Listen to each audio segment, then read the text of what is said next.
Hello, Nick. Um, um,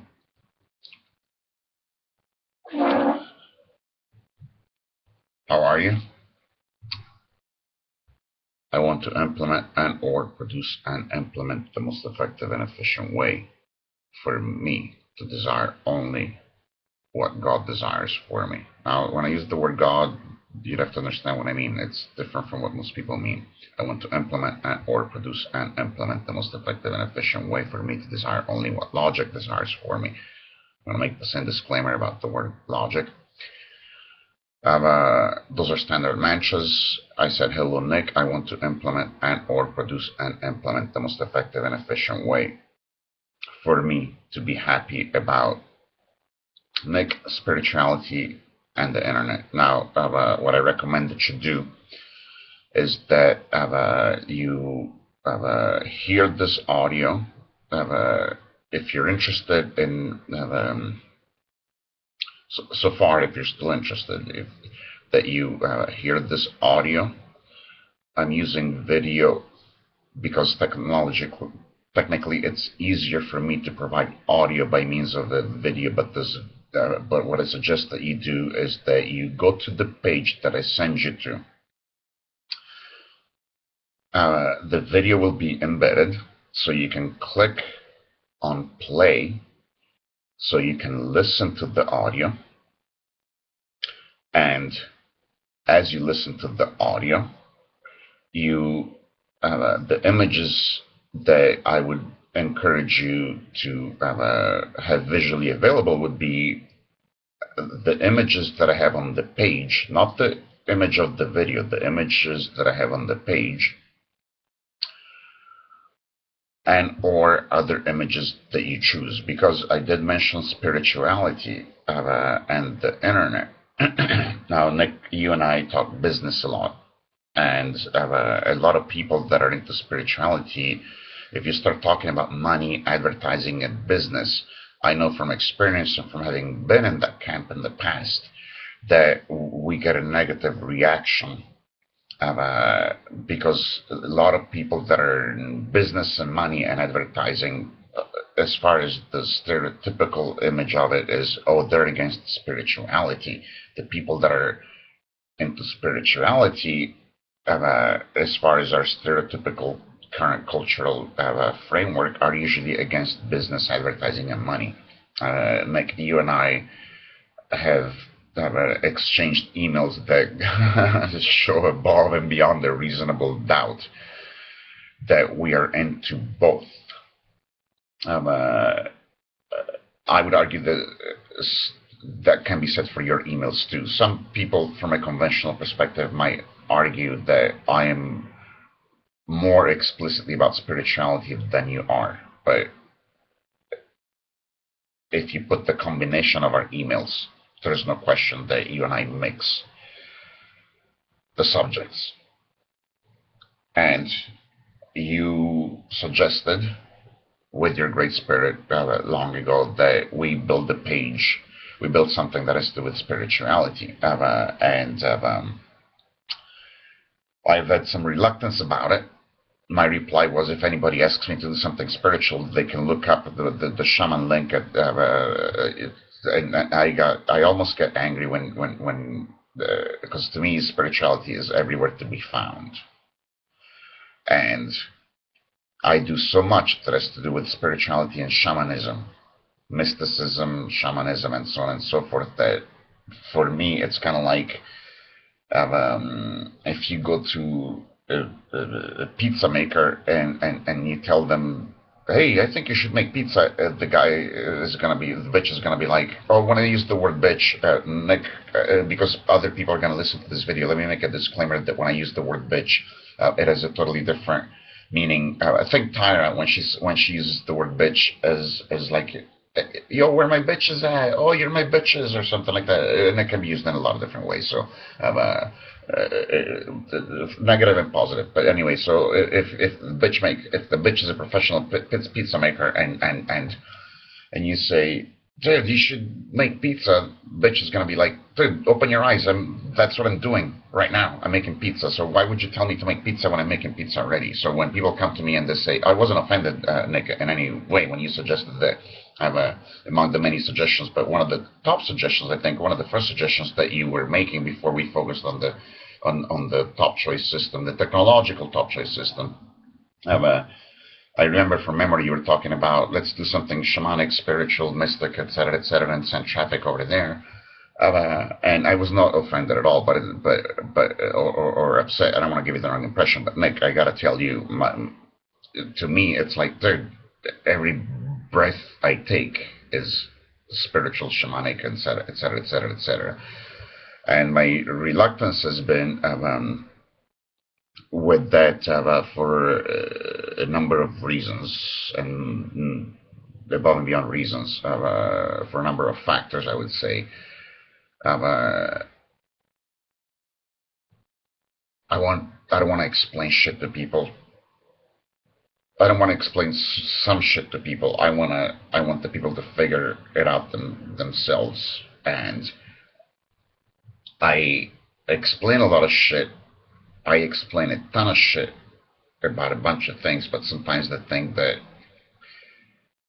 like, if somebody says, "Can you explain something to me about spirituality?" My tendency is to go X, Y, 1, 2. And to them, it's like, dude, you're not explaining it, because to them, in this day and age, see now, if there's somebody from a different enlightenment, whether it's from this planet or another time or another planet, they might appreciate that my answer, as an example, it was X, 1, 2, 3, or something like that. And they'd get into, wow, right now it is 6 minutes and 48 seconds into this, and the numerology and the fact that we're all connected, and it's a trip. But right now, Nick, you and I live in a time and an age where, especially in the Western world, but alas, not just in the Western world, if somebody says, "Could you explain to me something about spirituality?" and you have to say, "Well, spirituality has to do with the study of divinity and religion and the history." Oh my fucking god! Now I do that sometimes, and I have done that in the past. But so one of the things that I thought of, when I got up right now, as I'm aligning myself shamanically with the things that I'm dealing with that are on the top of my mind right now, which at the top of my mind is the Veronica thing, which is a life changer for me. And there's no comparing that as a figure of speech. There's no comparing that with the technological and business pursuits of the top choice system. For anybody that's curious, you can go to the topchoicesystem.com, unless things have changed, because pages can change and move and so on and so forth. But and you and I, one of the last things that we were talking about, that is that, and that has been on my mind a lot. And you know, there's a convention tomorrow that has to do with databases, and it's just outside Rome. Technically, it's, you could argue it's in, well, anyway, it's in Rome, basically. And I've been doing a ton of soul searching about shall I or shall I not go to this conference that has to do with database on the internet and the top choice system and some of this shit that we've been talking about. So I've been engaging in a lot of rituals, mantras, tarot, etc. So, and one of the things that I thought that I might do is,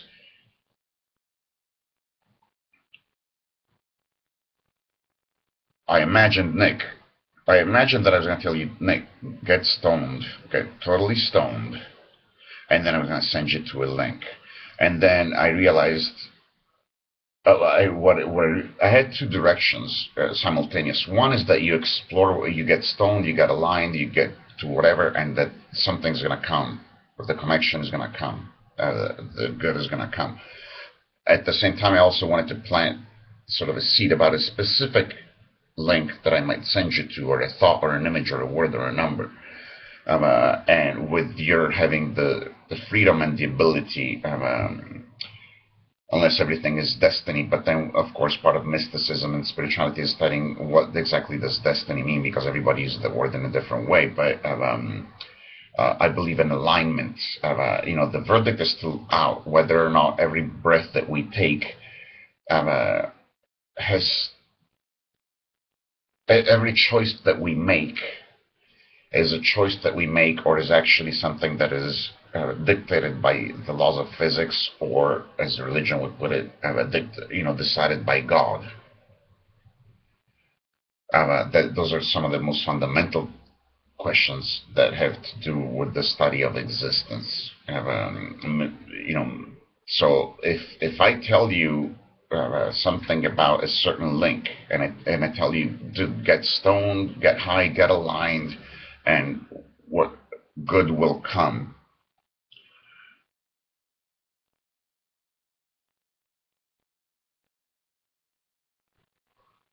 Somebody might argue that it is destiny. Somebody might argue that it is choice. Well, actually, let me put it this way. Somebody might argue that it is choice, whatever it is that you do. Somebody might argue that it is not choice. If they argue that it is not choice, then they would argue it doesn't make any sense because it's circular reasoning. But they would argue that it's God's will, quote unquote, or that it's scientific laws, including their own argument. Even if they tell you, no, dude, you cannot make choices in life. It's all destiny or God's will or sign or laws of physics. Even as they're saying that, ironically, what they're saying would have to be, I've said this 1,000 times before, and everybody's thought about this, that, it's like, if you're saying that whatever we do is destiny or God's will or the laws of physics, then even you're telling me that is destiny or God's will or laws of physics. That's like laws of physics. It's like a fucking cat chasing its fucking tail. But I'm not going to get into right now what my opinion is about it. But of course, if it's destiny and God's will and laws of physics, I don't have an opinion. But I'm not going to expand on that. I believe in free will. I describe it at the dictionary. If you go to modellandcards.com, you know about it, Nick, but for those that might be listening, that's with 2 L's, modellandcards.com. You can find your way to the dictionary. I start to address some matters of free will in the shaman work in the dictionary, and so in some of the links, etc., etc. But if nothing else, because whether we're not we're wrong, if we believe in making good choices, one of the key tarot cards has to do with the phrase called everything that I approve, like, and choose. If you're gonna leave with something in your mind from this interaction, I think that is one of the most important things that you can leave with. That phrase, everything that I approve, like, and choose. Those 3 verbs are crucial. 15 years ago or 10 years ago, 10 or 15 years ago, when I was working on my board game, and I wanted to connect it to shaman and life coaching and so on and so forth, I also wanted everything. I wanted the motorcycles. I mean, I'm very spiritual, but I wanted the motorcycle and the money for traveling and that motorcycle and that car. I wanted everything I want. And I used to have the phrase everything I want. But that evolved with studies to, okay, a lot of times we want things that turns out to be bad for us. So it's like everything that I want, everything that I approve, like, and choose. Because if you only like it, later on you might not approve it. If you approve it, but you don't like it, what's the fucking point? A lot of times we have to do that. But then if there's so much that you approve and like, then it comes down to which do you choose, okay? And so I always want to choose the top choice. Think about the top choice system. I argued that for me, tarot cards and numerology and shamanism and rituals and mantra and breathing and alignment and meditation and so on and so forth are the top choice system. From a technological perspective, what we're talking about, databases and the project at the topchoicesystem.com, that's the technological top choice system. But if I'm gonna communicate to you on that subject of that mixes all of these together, spirituality and everything, and so on and so forth, it would behoove me to have a page where you, Nick, can have a reference point. But I was gonna do it for you, but then I thought, okay, this is something that could work for everybody else, and there's I'm starting with the number 26 tarot card, which the phrase for the number 26 tarot card is, we already have the best key. Now, this is a card that a number and or a card that I would refer to in my numerology and tarot mysticism and shamanism. In my numerology and tarot shamanism, if I want to do something, this is one of the best things that I can that involves somebody else. This is one of the best points of references. We already have the best key. I've assigned that phrase, that sentence, we already have the best key, because to the number 26 for a number of reasons. And this leads me to the point that I wanted to make, is that much as I believe in somebody exploring and finding their own answers, because esoteric, Nick, when you talk about esoteric shit, people think that it has to do with going to the desert or the mountaintop and being initiated and so on and so forth. The fact of the matter is that the root of the word esoteric means it's inside. Think about the science fiction that I'm writing about. Well, never mind. In science fiction they talk about exoskeleton.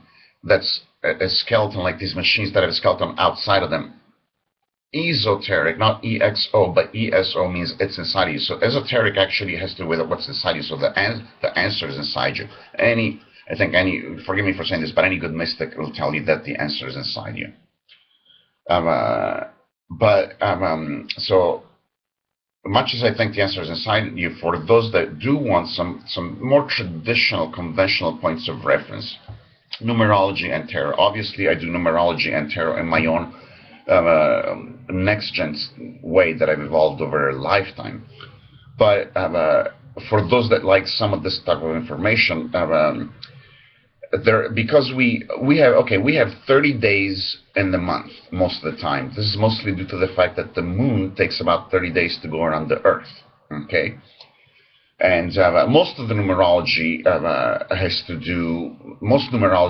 to do with things that we encounter in nature. So something like the fact that every more or less 30 days the moon is full again, or a quarter again, or whatever. It takes about 30 days for the moon to have the same shape in the sky, not quite the same position, but the same shape in the sky. It takes about 30 days for the moon to repeat the same thing, and that is ultimately one of the reasons that in most cultures a month is made up of 30 days. And in the traditional tarot, which has origins that get lost in the meanders of time, but most people would argue that the traditional tarot came around the 1400s in Italy, and it came from playing cards, supposedly from North Africa, but you can trace it back to other parts of the world and other times. And the deck that we use for cards these days goes back to those ancient cards, which you've got aces, clubs, hearts, etc., and you've got ace, 2, 3, 4, 5, 6, 7, 8, 9, 10, jack, queen, king. Although there used to be jack, there used to be 4 figures. I'm having a brain fart. Look it up. And then what happened is that those cards around the 1400s in Italy, they added something called the triumphs or the trumps. So they still had those 13 or 14s in the suits, and I mean the suits are different and so on and so forth, and they had their own astrological and numerical and cultural significance. But around the 1400s or the 1300s in Italy, they came up with an extra part of the deck, which they call the triumphs, the trionfi, the trumps. And later they became known as the major arcana, which is what most people associate with the tarot. And they were like, the Wheel of Fortune, the Emperor, the Empress, the High Priestess, the World, the Moon, the Star, etc., etc., etc. And traditionally, those famous cards that people think of as tarot cards, which were the major arcana, which in games that they played with the cards, were more powerful than the other cards in a lot of contexts. These trumps, the major arcana, were usually 22 and or 21.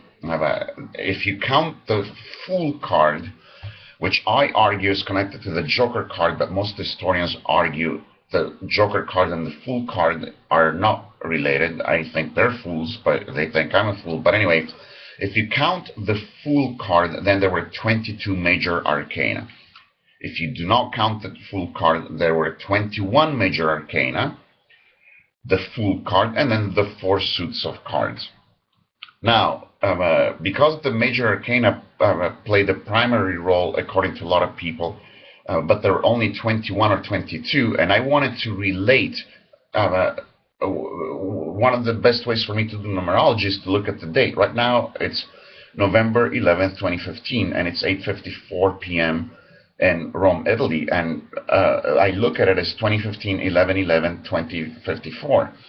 So the dates give me immediate access to numbers, which gives me immediate access to numerology. So I want to be able to associate a tarot card with the number 11, which right now happens to be both for the day and for the month, with the number 2015, and so on and so forth. And even though there's a ton that I could say about this, I realized the major arcana, the equivalent of the major arcana should really be 30.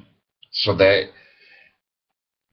when it's the 23rd of the month, you don't have to go, oh, what tarot card do I associate with the number 23?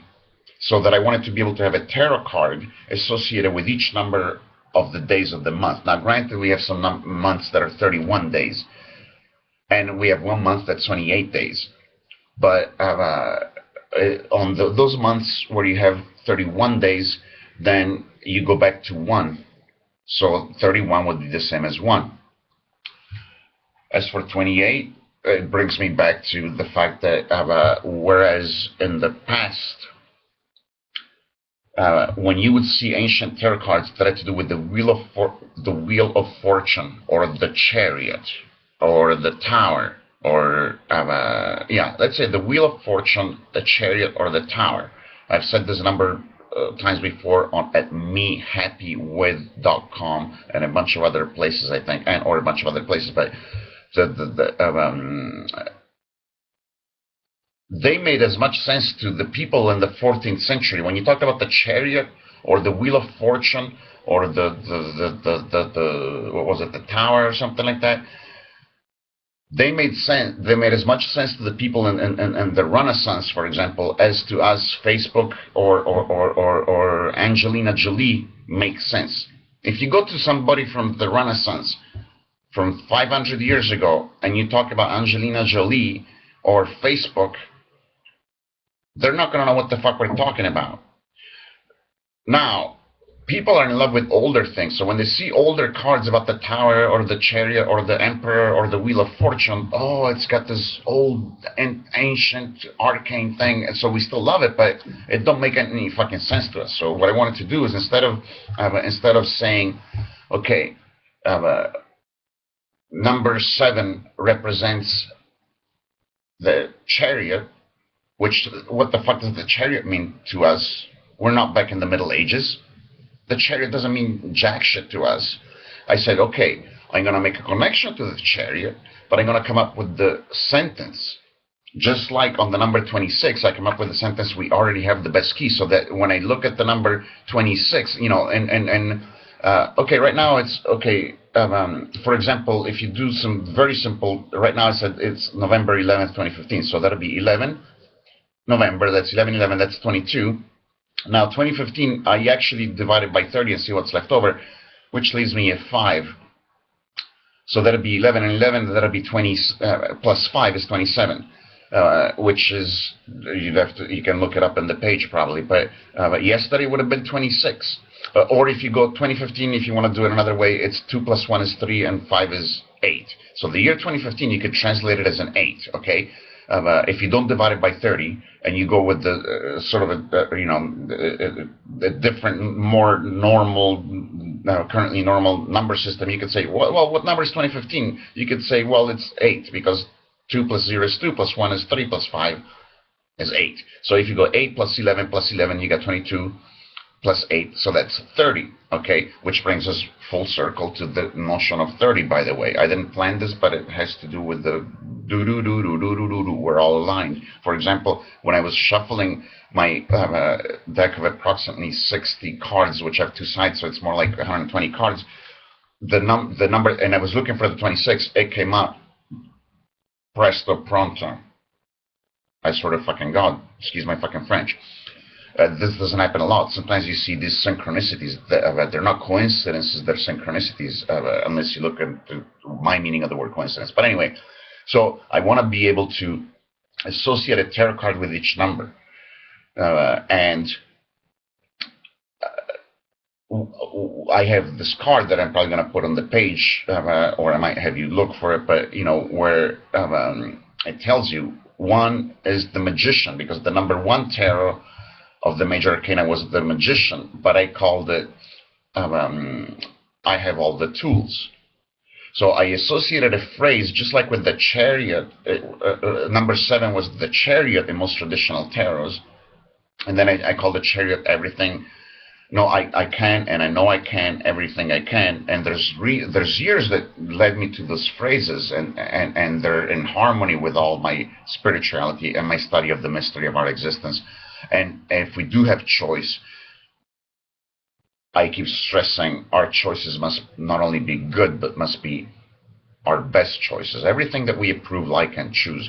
But so once I got to the number 21 or 22, I realized, okay, I need 30, and I wanted them to be solid phrases. So these would be good starting points that for a spiritual connection that have a sort of a balance between my explaining some very basics and at the same time encouraging you or anybody to explore. I should have said this at the beginning, but I mentioned that breathing is very important. Breathing with your, because I said, but what I wanted to say is darkness too. If you have darkness, if you can sit down, not just with the smartphone, but with an actual laptop or computer, and you've got time to chill and relax and turn off the lights and let yourself reach a state of relaxation. There'll be states of excitement and or fear and so on and so forth. When you get to know yourself, the visions that come through your mind, you might have a sexy situation that flashes through your mind, or a violent situation that flashes through your mind. Those are usually things that have a symbolic value that lets you know about things that are inside you that are working themselves out. And you need to distinguish between fantasy and reality. And eventually you're going to discover taboos. You're going to discover taboos, but you need to put whatever you discover in your soul in the context of the way that your life is being manifested in this existence. That has to do with the existence of the room that you're in, or the telephone cables that are out there, and not just energy, but the asphalt and the room and the date and the time and TV and Donald Trump and this and that. A reality. You got to take a shit. You got to eat. You got to breathe.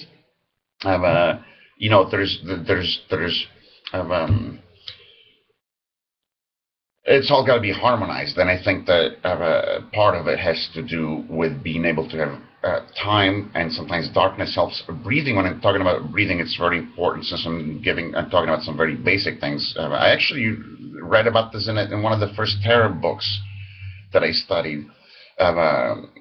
When you breathe, if you got to make yourself as comfortable as possible, your body as comfortable as possible, and breathe in to where you push your belly button out, expand it out to the universe, breathe in deep, and it actually you want to breathe with your, they say breathe with your stomach. What it actually does is expands your diaphragm, and then you let out all the air. The more you relax and the more you let it out, and so on and so forth, and understand that every cell in you is connected to all of you, and then you're part of this larger universe, and so on and so forth.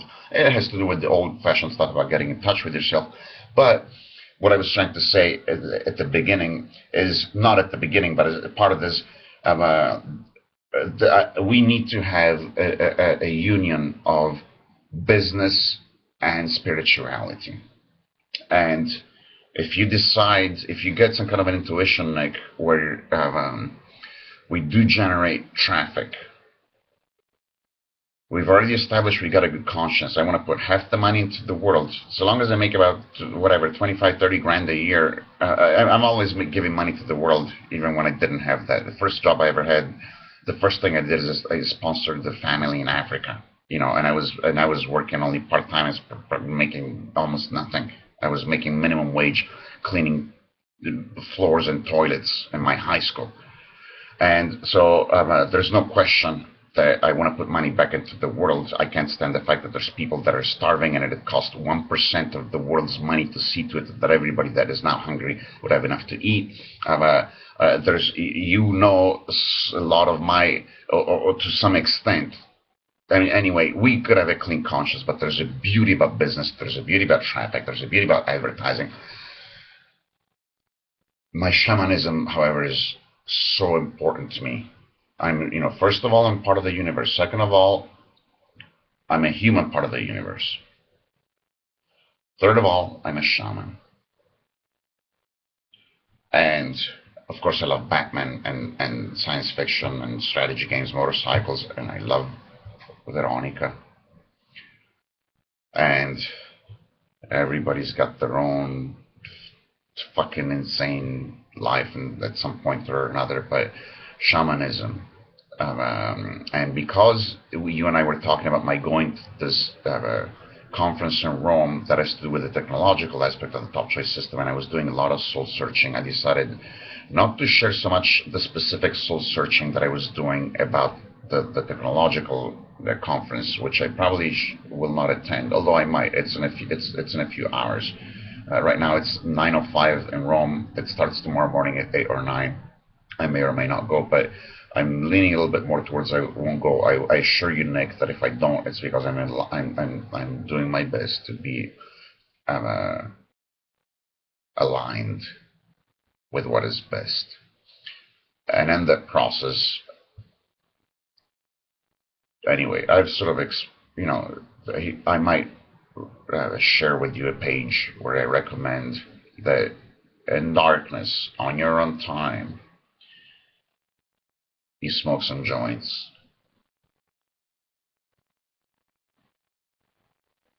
and we get aligned with the good of the cosmos.